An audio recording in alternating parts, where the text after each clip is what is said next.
Hello friends, আজকে হাজির হয়েছি আরও একটা নতুন ভিডিও নিয়ে। আজকে আমাদের ডেস্টিনেশন তমলুক রাজবাড়ি, যেটি অবস্থিত পূর্ব মেদিনীপুর জেলায়। কলকাতা থেকে দূরত্ব 78 কিলোমিটারের মতো। যেতে সময় লাগবে 2 ঘন্টার কাছাকাছির মতো।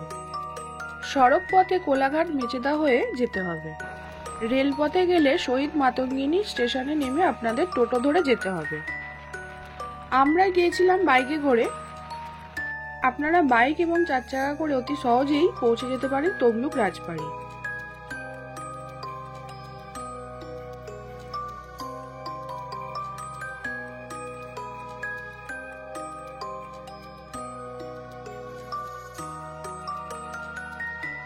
আমরা এখন পৌঁছে গেছি তমলুক রাজবাড়ির সামনে।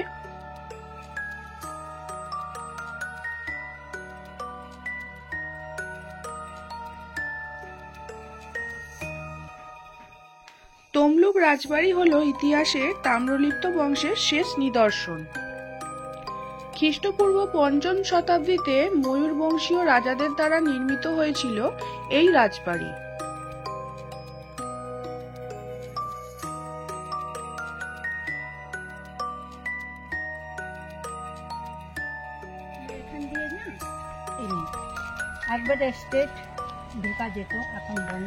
এখানে পিলার ছিল, গুহা ছিল, গুহা দিয়ে যাওয়া যাবে।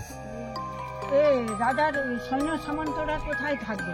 আচ্ছা, এই যে অর্জুনের যে মেয়েরা এসেছিল তারা কোথায় থাকবে? এই জন্য ওইগুলো ছিল। এইগুলো হ্যাঁ, এইটা একতলাতে আছে, ছোট এই দোতলা ওপাশ দিয়ে ঢোকা যেত 3টা। এখানে 5000 বছর।